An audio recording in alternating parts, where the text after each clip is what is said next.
Welcome to week 2 in the XFL. I am the Roadrunner. We're just going to go over my predictions for tonight's game. You have Tampa Bay Vipers favored 1.5 versus the Seattle Dragons. Both teams lost in week 1. Vipers had the least amount of scoring with probably the most scoring potential. So I think you're going to get a small advantage there or value in there. And Seattle Dragons didn't do too bad. They looked effective, but just let's be honest, it isn't as maybe organized as some of the other offenses out there. So in this pick, we're taking the Vipers. I'm pretty confident on it, just because I think it's the value play. And let me go over a couple things. If you checked out my Vegas odds and spreads video I did a couple weeks ago, they still have Tampa Bay Vipers in the 4th spot for winning. I think it's like 6-1 or 620 plus 625 odds.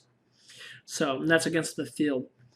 Let's go right into it. I'm doing a breakdown of the players and going over a little talk and why I think of what it is. Tampa Bay Vipers, we'll start with them. QB Aaron Murray is in the number 3 spot with 16 out of 34. He has 47% completion, but 231 yards, and here comes a negative, 2 interceptions, and they were tipped, or one of them for sure was, and I mean, it was a bad throw. It was tipped off by a New York Guardians member, and then their team caught it. He made some bad decisions, but the times he made good ones, they still should have converted. Wide open tight end pass dropped, wide end receiver pass dropped, a post route into the end zone, inches before the goal line dropped to where he wouldn't have been touched until contact at the goal line, which would have probably been an easy score. 2 receivers catching the ball and taking steps forward in motion to fumble. It was just not their day, and that's week 1. You kind of expect that. I actually expected that more so. But I tell you what, that DC Defenders offense looked pretty sweet, and they definitely show that they probably are the most mature. But Houston Roughnecks, man, there's nothing really stopping them. If you really think about it, they looked so flawless. But they played the LA Wildcats. We'll find out. I've been telling people after week 3, and I kind of think we'll have a better idea of how and where things are going to stand then. For running back position, they have the number 2, 7th, and 8th slot.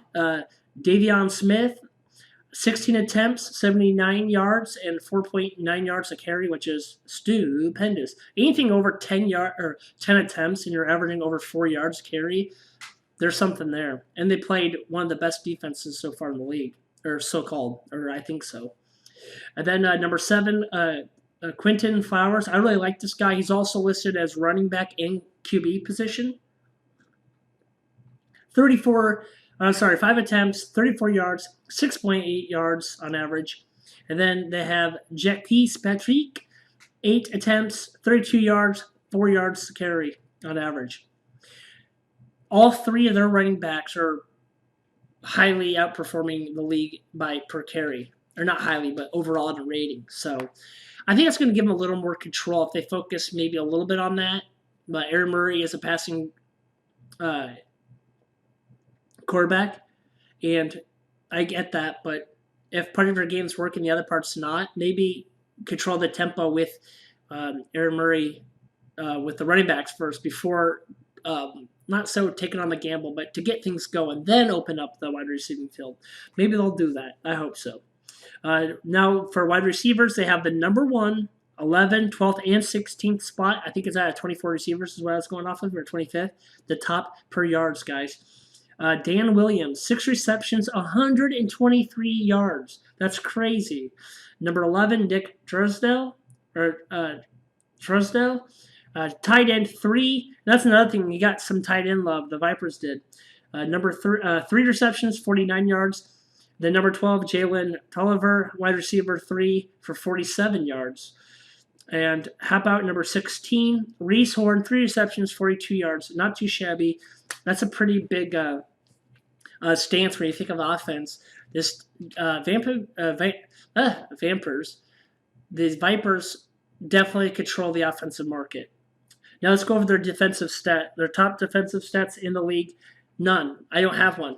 They don't even place in the top for sacks, interceptions, or tackles. So I can't even give you on that. So let's go into Seattle Dragons now. Let's break them down. With a great performance done by Brandon Silvers.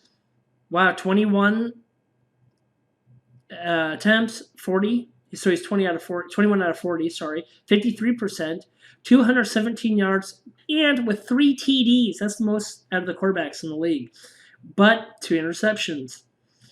Running back position, fifth, sixth position they own with Kenneth Farrow, 7 attempts, 41 yards. And Jaquin Gardner, 9 attempts, 36 yards. Guys, I like this Kenneth Farrow.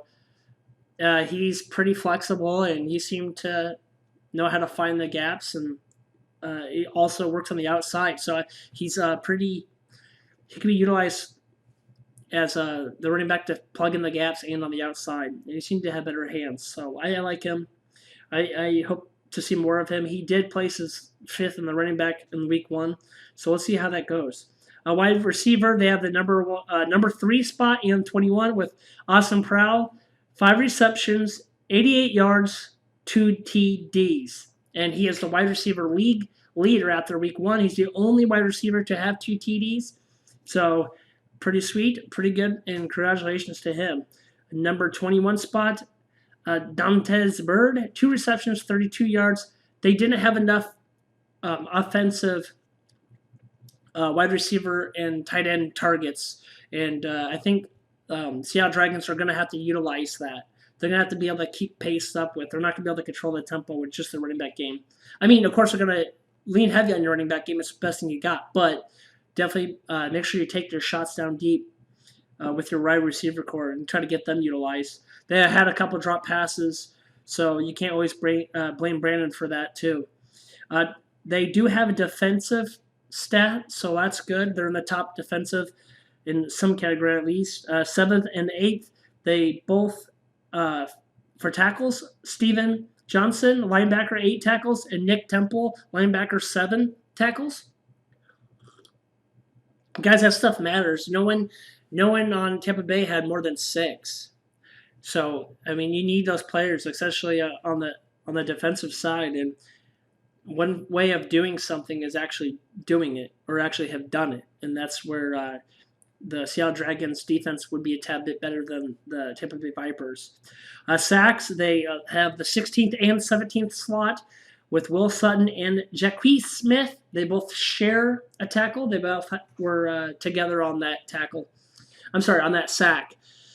So other than that, I don't have anything else. Both teams kind of suck on the defensive side, so you might think the over on that game, but who knows? Maybe that's even the better angle, but I think the value is in Tampa Bay Vipers, and that's why that is my pick. Tampa Bay Vipers -1.5. Thanks for checking out the Roadrunner, and let's go over some more XFL.